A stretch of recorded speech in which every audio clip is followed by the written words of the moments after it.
Wasallim wa barik ala nabiyyina Muhammadin wa ala alihi wa sahbihi ajma'in. Wa qala Allah ta'ala fi kitabihil karim, ya ayyuhallazina amanu taqullaha haqqa tuqatih wa la tamutunna illa wa antum muslimun, amma ba'd. Para alim ulama, para ustadz, para sesepuh yang senantiasa saya hormati, bapak-bapak dan ibu-ibu, saudara-saudari jamaah Masjid An-Nur yang dirahmati Allah Subhanahu wa taala. Alhamdulillah, pada pagi hari ini Allah Subhanahu wa taala memberikan kemudahan dan Allah Subhanahu wa taala melimpahkan nikmat kepada kita semuanya, sehingga kita pada pagi hari ini bisa menunaikan sholat subuh secara berjamaah, dan Allah berikan umur dan waktu serta kesempatan kepada kita untuk sejenak duduk di dalam majelis ilmu, agar kita berupaya dan berusaha menjadi pribadi yang semakin hari semakin baik dan semakin hari semakin bertakwa dan semakin dekat dengan Allah Subhanahu wa taala. Bapak Ibu jamaah sekalian yang dimuliakan Allah Subhanahu wa taala, pada pertemuan yang lalu kita membahas alasan mengapa kita harus meneladani Rasulullah Muhammad sallallahu alaihi wasallam. Di antaranya karena itu adalah perintah Allah Subhanahu wa taala. Allah lah yang merekomendasikan beliau sebagai teladan kita. Kemudian yang kedua, karena beliau seorang yang maksum, terjaga dari kesalahan. Jika kita meniru seseorang yang terjaga dari kesalahan, kalau memang kita benar-benar menirunya, kita juga akan Allah Subhanahu wa taala jaga dari kesalahan dalam meniru seseorang. Berbeda jika orang yang kita tiru adalah orang yang bisa salah dan bisa benar, maka kita pun tentunya dalam menirunya bisa benar dan bisa salah. Kemudian juga Bapak Ibu jamaah sekalian, kehidupan beliau sallallahu alaihi wasallam yang hanya 63 tahun dibulatkan dan 23 tahun sebagai Rasul penuh dengan hikmah yang besar. Waktunya hanya 23 tahun tapi dari detik ke detik kehidupan beliau begitu berharga dan mengandung hikmah yang besar bagi umat manusia, khususnya bagi kita sebagai umat beliau sallallahu alaihi wasallam. Kemudian Bapak Ibu jamaah sekalian, di dalam kitab Kaifa Amalahum karya Syekh Shaleh Al-Munajjid, bagaimana seni berinteraksi Rasulullah sallallahu alaihi wasallam. Sebelum kita memasuki poin-poin pokok dari kitab ini, yaitu bagaimana teladan Rasulullah sallallahu alaihi wasallam dalam berinteraksi dengan berbagai lapisan masyarakat, maka poin berikutnya adalah aspek-aspek apa saja dalam meneladani Rasulullah sallallahu alaihi wasallam. Maksudnya kita ini mencontoh beliau dari sisi apa? Atau sebenarnya apa kelebihan dan keunggulan beliau? Karena kalau secara umum manusia biasa seperti kita terkadang memiliki satu kelebihan tapi ada kekurangan di sisi yang lain. Misalkan ada di antara kita sebagai manusia biasa memiliki sifat baik, misalkan lemah lembut, kasih sayang, tapi di sisi lain penakut, misalkan ya, kurang berani, goci misalkan. Atau ada di antara kita yang punya sifat berani tapi kurang memiliki sifat toleransi. Atau ada orang di antara kita ini orang yang memiliki lemah lembut, sifat yang lemah lembut tapi kurang dermawan. Nah, maka Rasulullah sallallahu alaihi wasallam jika ditinjau dari semua aspek, beliau memiliki keunggulan dan setiap aspeknya itu selalu di atas rata-rata, di atas umumnya manusia. Artinya Bapak Ibu jamaah sekalian, beliau itu menonjol dalam semua bidang, dan itu bukan menonjol biasa, artinya di bidang yang satu beliau yang paling tinggi, di bidang lain beliau juga paling tinggi. Maka ini sesuatu yang sangat luar biasa, di mana manusia pada umumnya tentu tidak bisa mencapai derajat yang seperti ini. Bapak Ibu yang dimuliakan Allah Subhanahu wa taala, di antara aspek-aspek dalam meneladani Rasulullah SAW, yang pertama, beliau adalah teladan yang baik. Ini masih sifatnya umum. Beliau adalah teladan yang baik. Di mana Allah menyatakan di dalam firman-Nya surat Al-Qalam ayat yang keempat, Allah berfirman, wa innaka la'ala khuluqin azim. Sesungguhnya engkau wahai Muhammad benar-benar berada pada akhlak yang sangat agung. Allah sendiri sang pencipta manusia, sang pencipta kita, memuji Rasulullah SAW, dan otomatis itu adalah pujian Allah kepada dirinya. Karena Rasulullah SAW adalah ciptaan Allah dan Allah memuji ciptaannya. Allah menyatakan wa innaka la'ala khuluqin azim.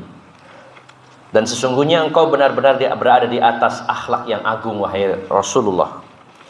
Maka Bapak Ibu jamaah sekalian, akhlak beliau itu didasarkan kepada Al-Quran.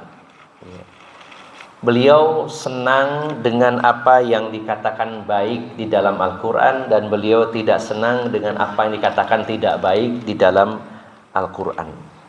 Sebagai gambaran bagaimana tingginya akhlak beliau, Bapak Ibu jamaah sekalian, salah satu istri beliau yang bernama Sofiyah bintu Huyai Al-Akhtab. Sofiyah ini awalnya seorang wanita Yahudi, putri dari kepala suku yang bernama Huyai bin Al-Akhtab. Ketika peristiwa perang Khaybar, ayah beliau dan juga suaminya terbunuh oleh kaum muslimin. Jadi orang-orang Yahudi mengalami kekalahan telak pada peristiwa perang Khaybar. Sedangkan perang Khaybar ini perang yang sangat menguntungkan bagi kaum muslimin ketika kaum muslimin diberi kemenangan. Karena benteng Khaybar itu benteng yang berlapis-lapis. Di lapisan terdepan ada pasukan yang terlatih. Di benteng berikutnya ada stok senjata dan logistik yang sangat memadai. Bahkan orang-orang Yahudi mengatakan seandainya kita dikepung beberapa bulan gak akan pernah kelaparan. Karena Khaybar adalah wilayah yang sangat subur, hasil taninya luar biasa. Kemudian di benteng dalamnya lagi adalah tempat berlindung anak-anak dan para wanita. Berlapis-lapis benteng itu dan sangat kuat. Namun Allah berikan kemenangan kepada kaum muslimin menaklukkan benteng Khaybar. Dan ketika kaum muslimin menang, maka ghanimah yang didapat oleh kaum muslimin sangat luar biasa. Bukan hanya tawanan perang, termasuk kendaraan perang seperti kuda, unta dan lain-lainnya, persenjataan yang sangat banyak, logistik yang tidak pernah kekurangan, dan juga lahan-lahan subur yang luas menjadi milik kaum muslimin. Para sahabat sampai mengatakan, setelah perang Khaybar kami tidak pernah ada yang kelaparan lagi, selalu kenyang. Karena akhirnya lahan yang subur itu dikerjakan oleh orang Yahudi, dibagi dua hasilnya. Karena kaum muslimin dalam hal ini kalah dalam pengelolaan tanah oleh orang Yahudi, sehingga dibagi dua, dikelola orang Yahudi dan dibagi dua hasilnya. Maka salah satu tawanan perang itu adalah Sofiyah bintu Huyai, putri dari kepala suku, di mana ayah dan suaminya meninggal. Secara umum seorang wanita yang ayahnya dan suaminya terbunuh pasti sangat marah dan dendam kepada pembunuhnya. Namun ketika beliau ditawan, kemudian diserahkan kepada seorang sahabat, yaitu Dihyah Al-Kalbi. Lalu para sahabat yang lain protes, wahai Rasulullah, ini putri kepala suku, tawanan ini sebaiknya menjadi budak Anda. Lebih layak untuk dimiliki oleh Anda daripada oleh pasukan yang lain, karena ini putrinya kepala suku. Maka diterimalah oleh Rasulullah dan Dihyah Al-Kalbi diganti yang lain. Saat menjadi tawanan Rasulullah dan jadi budak Rasulullah, Sofiyah ditawari oleh Rasulullah, kamu saya kasih beri dua pilihan. Yang pertama, kamu masuk Islam, saya nikahi, jadi salah satu istri saya. Atau kamu tetap menjadi orang Yahudi dan kamu tetap menjadi seorang budak. Maka Sofia ini memilih pilihan yang pertama, masuk Islam dan menjadi istri Rasulullah SAW yang dinikahi oleh beliau dalam perjalanan pulang menuju Madinah. Sehingga berita itu tersiar sampai ke Madinah, dan ya secara manusiawi para istri Rasulullah terutama Aisyah radhiyallahu anha juga cemburu. Berangkat sendirian, pulang bawa madu. Ya, tapi madunya tidak manis mungkin dalam ini. Nah, di malam pertama para sahabat itu ada di antara sahabat yang tidak bisa tidur. Ya, ada sahabat Nabi yang mengitari tenda Rasulullah semalam suntuk. Ketika pagi hari ditanya Rasulullah, kenapa Anda ini ngelilingi tenda saya? Ada apa? Kata sahabat, ya Rasulullah, karena cinta saya kepadamu, saya itu khawatir dengan keadaan engkau wahai Rasulullah. Bukankah yang kau nikahi adalah wanita mantan Yahudi dan yang ayahnya suaminya dibunuh? Saya khawatir, saya tidak tenang kalau terjadi sesuatu dengan Anda. Namun apa yang terjadi Bapak Ibu jamaah sekalian? Ketika perjalanan pulang, ketika Sofia ini akan naik unta, maka Rasulullah berlutut dan Sofia menginjak paha Rasulullah untuk naik ke unta. Kemudian ditempatkan di belakang. Dan sepanjang perjalanan luar biasa perbuatan dan akhlak Rasulullah kepada Sofia ini. Dan singkatnya sampailah di Madinah, kemudian menjadi istri Rasulullah SAW. Dan apa yang dikatakan oleh Sofia? Beliau mengatakan, demi Allah, seumur hidup saya belum pernah bertemu laki-laki yang terbaik akhlaknya selain Rasulullah SAW. Yang komentar adalah istri beliau. Bapak Ibu jamaah sekalian, kalau ada seorang laki-laki dipuji oleh temannya, dipuji oleh tetangganya, dipuji oleh mungkin oleh jamaahnya dan sebagainya, maka bagaimana kalau seorang laki-laki yang dipuji, yang memuji adalah istrinya sendiri? Karena seringkali seseorang itu tampak baik oleh orang luar, tapi orang dalam tahu bagaimana keburukan-keburukannya. Maka jika ada seorang suami yang dipuji-puji oleh istrinya, ini sesuatu yang luar biasa. Dan seringkali di luar itu tampil sebagai orang yang dermawan, loman, sampai orang itu heran, orang ini kok lomannya luar biasa, suka neraktir, ya, gampangan gitu. Tapi bagaimana komentar istrinya? Iku nang jobo mas, nang jero pahit. Kadang begitu, yang lebih tahu istrinya. Kalau di luar tampil lemah lembut, orang senang, ketemu orang murah senyum, tapi kata istrinya, waduh nenang oma mas, karakternya kasar, keras, morowan tangan. Nah seperti itu seringkali. Maka jika yang menjadi saksi kebaikan dan akhlak seseorang adalah orang yang paling dekat dalam kehidupan seseorang, ini menunjukkan kualitas yang tinggi dalam diri seseorang. Maka Sofiyah bintu Huyai ini, sebagaimana dalam riwayat Imam Tabrani menjelaskan, demi Allah saya tidak pernah bertemu dengan laki-laki yang terbaik akhlaknya selain Rasulullah Sallallahu Alaihi Wasallam. Begitu pula yang pernah kita bahas di pekan yang lalu, ketika Ibunda Aisyah mengatakan, kana khuluquhul Quran, akhlak Rasul itu adalah Al-Quran. Ini bukan hanya satu istri, tapi istri yang lain. Karena kadang-kadang mungkin kalau di sini tidak ada sih pengalaman lebih dari satu istrinya. Ya. Biasanya ada yang satu dipenting no, iki mbok enom, disayang-sayang mbok enom ya. Lombok ijo namanya lomba abang, sing lombok tua tidak disayang-sayang. Tapi ini semua istrinya berkomentar yang sama. Rasulullah adalah sosok dan pribadi yang sangat mulia akhlaknya. Nah, ini sesuatu yang luar biasa Bapak Ibu jamaah sekalian.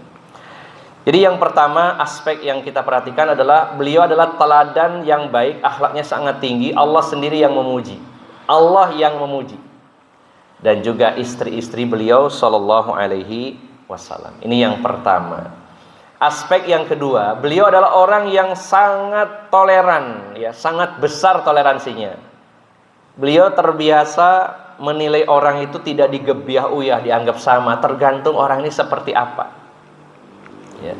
Allah berfirman di dalam surat Ali Imran ayat 159, Ali Imran 159. Allah berfirman, fabima rahmatim minallahi lintalahum walau kunta faddan ghalidhal qalbi lan faddu min haulik fa'fu anhum wastaghfir lahum wasyawirhum fil amri fa idza azamta fatawakkal 'alallah innallaha yuhibbul mutawakkilin. Karena sebab rahmat Allah engkau bersikap lemah lembut, linta lahum, engkau bersifat lunak. Linta lahum, lin ada mad lin, mad yang lunak. Karena rahmat Allah, Allah lah yang menjadikan engkau wahai Muhammad memiliki sifat yang lunak, lemah lembut kepada mereka. Seandainya kamu itu kasar dan keras hati, pasti mereka akan menjauh darimu. Maka mintakanlah maaf bagi mereka dan mintakanlah ampunan bagi mereka dan bermusyawarahlah bersama mereka dalam perkara-perkara kalian. Dan jika kamu sudah membulatkan tekad, sudah berazam, maka bertawakallah kepada Allah. Sesungguhnya Allah mencintai orang-orang yang bertawakal. Sahabat Anas bin Malik, sebagaimana dalam riwayat Bukhari, menceritakan bagaimana toleransinya Rasulullah. Artinya Rasulullah itu tidak menggebiau, ya orang ini siapa yang beliau hadapi, apakah orang yang terpelajar atau tidak, orang ini paham atau awam. Beliau membedakan. Maka pada aspek ini beliau memiliki toleransi yang tinggi. Kata Anas bin Malik, suatu hari kami berjalan bersama Rasulullah SAW dan beliau menggunakan mantel jubah yang tebal, yang agak kasar di bagian luar. Jadi mungkin dalamnya pakai baju biasa yang tipis, luarnya pakai mantel yang tebal tapi kasar. Ketika kami berjalan dan Rasulullah menggunakan mantel yang kasar, tiba-tiba seorang budak hitam mencegat Rasulullah SAW dan menjambak mantelnya Rasulullah, ditarik. Sudah nari, apa yang dikatakan budak ini? Wahai Muhammad, minta duitnya dong, gitu. Kalau gitu ya. Bayangkan ya. Seorang budak Arab Badui, ya, kemudian menarik kerah baju Rasulullah sampai, kata Anas bin Malik, tergores leher beliau. Dan dengan tanpa malu-malu seorang Arab Badui ini langsung minta uang kepada Rasulullah SAW. Apa yang dilakukan beliau? Beliau melihat ini orang Arab Badui, kurang bergaul, kurang paham, wajar. Maka Rasulullah tersenyum dan meminta kepada para sahabat, sahabat tolong siapkan uangnya, berikan kepadanya. Diberi uang oleh Rasulullah Sallallahu Alaihi Wasallam. Bagaimana sekiranya kita yang diperlakukan demikian, Pak? Sudah dijambak, dimintai uang. Ya, kira-kira kita mikirnya, gak ngurus siapa dia, pokoknya gak sopan ya. Tidak ada uang bagimu, jangankan uang, malah bisa jadi kita kasari. Nauzubillah. Nah ini Rasulullah melihat, oh ini orang awam, beda dengan orang yang paham. Tidak bisa disikapi yang sama. Sebagaimana juga kisah seorang Arab Badui yang pipis di masjid. Ketika Rasulullah bersama para sahabat di Masjid Nabawi, di pojokan masjid, Arab Badui ini pipis.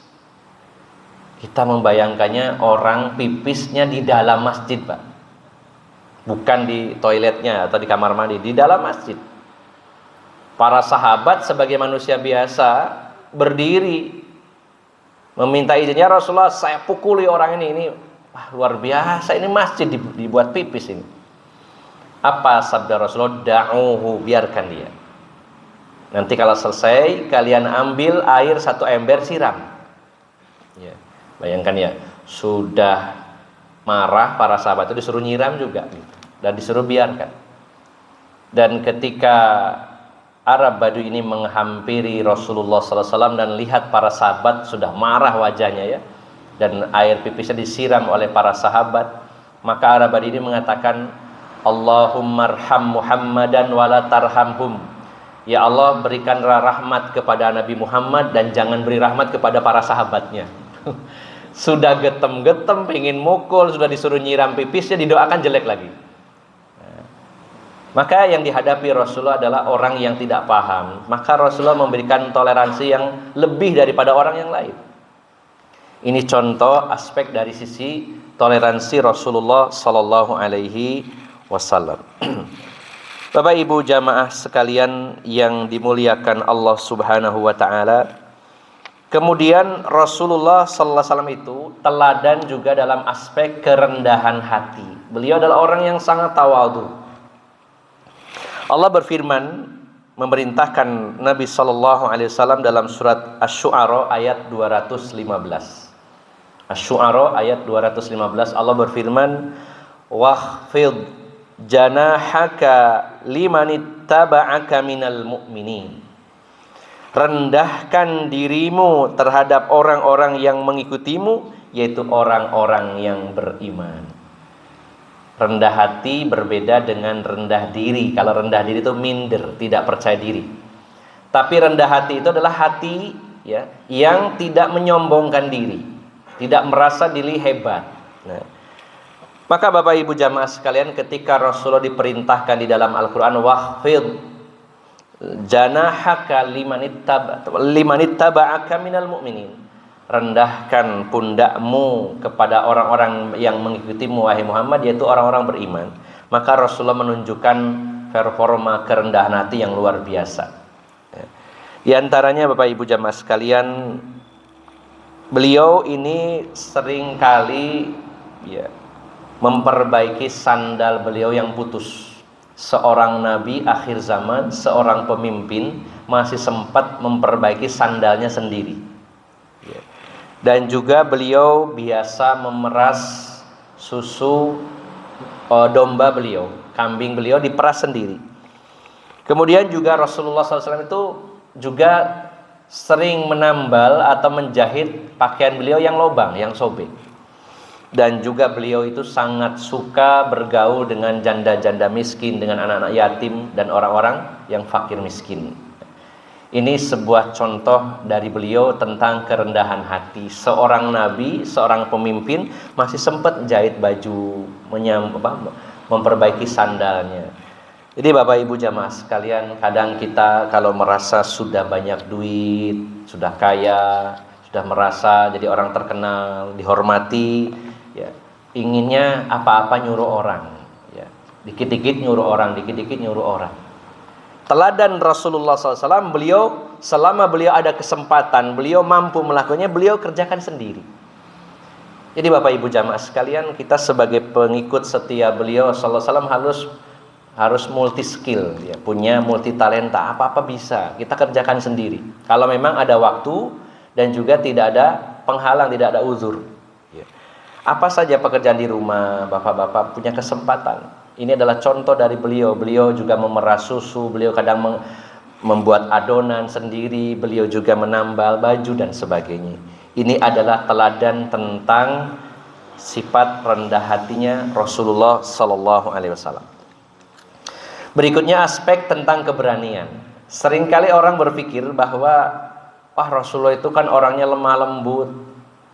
Kalau perang itu ada pengawal-pengawal yang melindungi beliau. Ini sebuah pendapat yang keliru, sangat salah. Ada orang membayangkan kalau orang itu lemah lembut, biasanya tawuran itu gak bisa. Dalam arti tawuran di sini adalah berperang di jalan Allah Subhanahu Wa Taala. Ibunda Aisyah mengatakan bahwa walaupun ayat Al-Quran menyatakan bahwa jika wanita itu nusuz, fa'in khiftum fa'in takhafu nusuzahunna fa'idhuhunna wahjuruhunna fil madaji wadribuhunna fa in ata'nakum fala tabghu 'alaihinna sabila. Jika kamu khawatirkan istri kalian itu nusuz itu secara bahasa artinya menonjol, maksudnya kedurhakaannya menonjol kepada suami. Jika istri kalian itu nusuz, yaitu durhaka kepada suami, maka nasihatilah dia. Kalau nasihat berkali-kali dengan cara yang terbaik tidak mempan, maka tinggalkan dari tempat tidur, jauhi dari tempat tidur. Diboikot dengan cara dihajar tidak satu ranjang. Sudah dicoba seperti itu tidak nurut juga, maka boleh dipukul dengan pukulan dengan pukulan yang tidak membahayakan, tidak sampai meninggalkan bekas dan tidak pada area-area yang dilarang dipukul atau area-area yang bahaya. Tidak boleh memukul muka, tidak boleh memukul bagian-bagian yang sensitif, ya, dan pukulannya juga sekedar formalitas untuk mendidik. Tapi kata Ibunda Aisyah radhiyallahu anha, demi Allah, walaupun ayatnya berbicara demikian, Rasulullah SAW belum pernah memukul seorang pun di antara manusia kecuali saat berperang. Beliau belum pernah memukul istri, memukul temannya, memukul kaum muslimin. Beliau memukul hanya dalam medan perang saja. Jadi Bapak Ibu jamaah sekalian, beliau adalah orang yang sangat penuh kasih sayang, lemah lembut, tapi beliau bisa juga berperang. Dan seringkali orang berpikir, oh kalau Rasulullah itu berperang, mestinya pemimpin itu ya ngalem sedikitnya, dilindungi oleh penjaga-penjaganya. Tidak Bapak Ibu jamaah sekalian. Ali bin Abi Thalib menceritakan sebagaimana dalam hadis riwayat Imam Ahmad. Ali bin Abi Thalib itu seorang pendekar hebat, menantu Rasulullah sallallahu alaihi wasallam dan sekaligus sepupu Rasulullah sallallahu alaihi wasallam. Beliau bercerita, selama perang Badar kami terus-menerus mencari perlindungan dari Rasulullah sallallahu alaihi wasallam. Kami berada di balik badan Rasulullah sallallahu alaihi wasallam. Dan di antara kaum muslimin pada peristiwa perang Badar, orang yang paling dekat badannya dengan musuh adalah Rasulullah Muhammad sallallahu alaihi wasallam. Beliau berada di paling depan. Jadi seringkali orang berpikir kalau orang lemah lembut, wah ini gak iso gelut mesti ini. Loyo orangnya ya, lemah lembut. Tapi Rasulullah tidak, menonjol dalam semua sisi. Beliau ya lemah lembut, beliau dermawan, beliau penuh kasih sayang, tapi kalau bertempur beliau yang terdepan. Apalagi Bapak Ibu jamaah sekalian, di antara kelebihan yang dimiliki Rasulullah SAW adalah beliau memiliki kekuatan 40 kali lipat laki-laki biasa. Bukankah kita pernah mendengar kisah Rukanah, juara gulat nomor 1 di Mekah? Bahkan di luar Mekah, kalau ada yang ke Mekah ketika melawan Rukanah pasti sekali banting kalah. Tidak ada seorang pun yang bisa mengalahkan Rukanah. Dan suatu hari Rukanah ini ditantang oleh Rasulullah sallallahu alaihi wasallam, "Wahai Rukanah, maukah berduel dengan saya? Kalau kamu kalah, kamu masuk Islam." Wah, tentunya juara gulat pertama ya merasa bahwa pasti menang. Begitu bergulat dengan Rasulullah, sekali banting jatuh. Masih penasaran, berdiri lagi, jatuh lagi sampai 3 kali, akhirnya angkat tangan, sudah saya kalah. Inilah kekuatan fisik Rasulullah sallallahu alaihi wasallam. Sehingga para sahabat, termasuk Ali bin Abi Thalib, mengisahkan saat perang Badar kami mencari perlindungan di balik badan Rasulullah sallallahu alaihi wasallam, dan beliau adalah orang yang jaraknya dengan musuh yang paling dekat, artinya yang paling terdepan. Bapak Ibu jamaah sekalian, begitu pula sahabat Al-Bara' bin Azib radhiyallahu anhu dalam hadis riwayat Muslim, beliau mengatakan, demi Allah, saat keadaan semakin genting dalam peperangan, kami mencari pertolongan kepada Rasulullah sallallahu alaihi wasallam karena beliau adalah orang yang paling berani di antara kami. Bapak Ibu jamaah sekalian yang dimuliakan Allah Subhanahu wa taala, pernah suatu hari, suatu malam, di ujung kota Madinah itu ada suara gemuruh ya.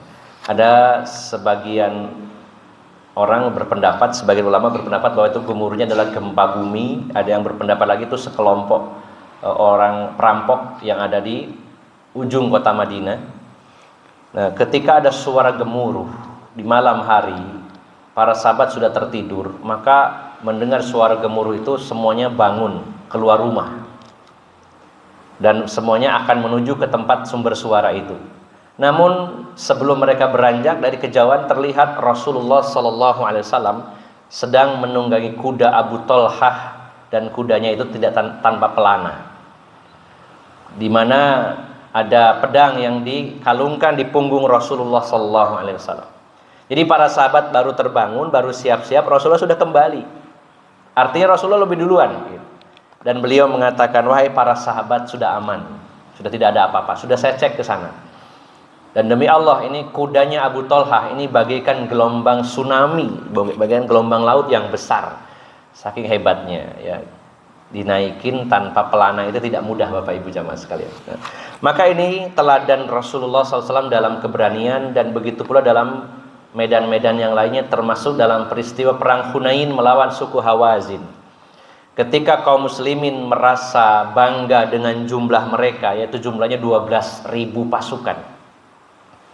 Tanggal 20 Ramadan, kaum muslimin melakukan penaklukan kota Mekah. Pasukannya 10.000. Tanggal 5 Syawalnya tahun ke-8 Hijriah, artinya kurang lebih 15 hari setelah penaklukan kota Mekah, kaum muslimin melakukan perang Hunain. Dan jumlah pasukannya bertambah 2.000, jadi total 12.000. Saat itu kaum muslimin merasa, wah 12.000, siapa yang bisa mengalahkan jumlah kami? Namun pada saat kaum muslimin melewati celah yang sempit di antara dua gunung, dua bukit, kaum muslimin dihujani panah yang jumlahnya tak terhitung, banyak sekali. Mungkin orangnya ratusan bahkan ribuan orang memanah. Sehingga pasukan yang 12.000 ini terjepit dan kocar-kacir mundur, ya. Sebagainya tercerai-berai. Maka para sahabat menjadi saksi, hanya Rasulullah yang waktu itu menaiki bigol, ya, persilangan antara kuda dengan keledai yang berwarna putih. Beliau yang tetap teguh, tidak bergerak, tidak beranjak dari tempat beliau. Dan beliau mengomando pasukan itu supaya kembali. Ini contoh bagaimana keberanian Rasulullah Sallallahu Alaihi Wasallam. Berikutnya aspek yang lainnya adalah tentang kedermawan beliau. Kita tahu bahwa beliau orang yang sangat dermawan. Bahkan ini yang belum mampu mungkin ya kita lakukan. Rasulullah itu setiap diminta apapun, selama ada ada pada diri beliau, diminta apa saja yang beliau punya pasti diberikan. Itu tidak mudah Bapak Ibu jamaah sekalian. Kita pakai apa, sedang makan apa, diminta dikasihkan. Pakai jam tangan, ada yang minta dikasih. Itu tidak mudah Bapak Ibu jamaah sekalian. Semua yang diminta kepada Rasulullah, jika beliau punya, beliau tidak pernah menolaknya. Dan kedermawanan Rasulullah akan berlipat-lipat saat di bulan Ramadan, sebagaimana para sahabat menjadi saksi bahwa kana Rasulullah sallallahu alaihi wasallam ajwadun nas. Adalah Rasulullah SAW itu orang yang paling dermawan, dan kedermawanan beliau bertambah berlipat-lipat di bulan Ramadan. Beliau bersedekah seperti angin yang berhembus. Ini adalah kedermawanan Rasulullah SAW. Bagaimana kezuhudan beliau? Beliau adalah orang yang sangat zuhud. Seandainya Allah atau seandainya Rasulullah mau, pasti Allah akan jadikan beliau orang yang paling kaya. Tapi beliau memilih hidup sederhana. Bayangkan rumah beliau itu kurang lebihnya ukurannya 3 kali 5. Ini tipe berapa Bah ini? 3 kali, bukan tipe 35 ya. Ini 3 kali 5. Itu sudah ada kamarnya, sudah ada dapurnya. Ya. Rumah beliau dari tanah. Kemudian atapnya dari pelepah kurma dan daun kurma yang dianyam. Suatu hari sahabat Umar, sebagaimana dalam hadis riwayat Bukhari dan Muslim, datang ke rumah Rasulullah SAW dan mendapati Rasulullah sedang berbaring di atas tikar yang kasar terbuat dari pelepah kurma. Jadi pelepah kurma diseset, dianyam, dibuat tikar, dan Rasulullah tidur di situ. Dan beliau berbantalkan kulit yang kasar berisi serabutnya kurma, ijuknya kurma. Maka melihat itu sahabat Umar menangis, menangis menyaksikan pemandangan Rasulullah tidur di alasnya pelepah kurma sampai ngecap, berbekas di badan Rasulullah SAW. Maka Umar menangis. Lalu Rasulullah bertanya, "Wahai Umar, mengapa Anda menangis?" "Wahai Rasulullah, bagaimana aku tidak menangis? Tikar ini membekas pada tubuhmu. Engkau adalah utusan Allah. Engkau adalah pemimpin kami. Sedangkan para pemimpin yang lain seperti Kaisar Persia atau Raja Persia, bagaimana raja-raja yang lain, mereka hidupnya mewah. Sedangkan Anda juga pemimpin. Anda ini adalah Nabi, utusan Allah. Hidupnya sederhana sekali." Maka Rasulullah SAW menjawab, "Apakah engkau tidak rela jika kemewahan itu untuk mereka di dunia dan untuk kita di akhirat nanti? Saya tidak masalah hidup sederhana di dunia, setelah ini akan pergi.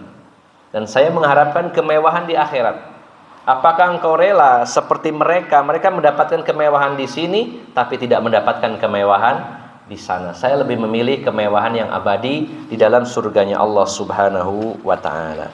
Bapak Ibu jamaah sekalian, ini banyak sekali aspek-aspek yang dijadikan teladan bagi kita dari pribadi Rasulullah SAW, termasuk secara singkat bagaimana beliau itu dalam kesabaran, bagaimana beliau itu dalam bertaubat kepada Allah, bagaimana beliau ketika beribadah kepada Allah Subhanahu wa taala. Semua aspek yang terbaik ada dalam diri Rasulullah sallallahu alaihi wasallam. Semakin kita belajar, semakin kita mendalam, yaitu mempelajari tentang biografi beliau, kehidupan beliau, terutama tentang karakter akhlak beliau, maka semakin tahu bahwa beliau adalah manusia yang terbaik, yang sangat layak dijadikan teladan oleh kita semuanya. Maka mudah-mudahan Allah Subhanahu wa taala memberikan kemudahan, bimbingan dan pertolongan kepada kita agar kita mampu meneladani, meniru Rasulullah Muhammad sallallahu alaihi wasallam. Demikian Bapak Ibu jamaah sekalian, semoga bermanfaat. Mohon maaf atas segala kekurangan. Billahi taufiq wal hidayah.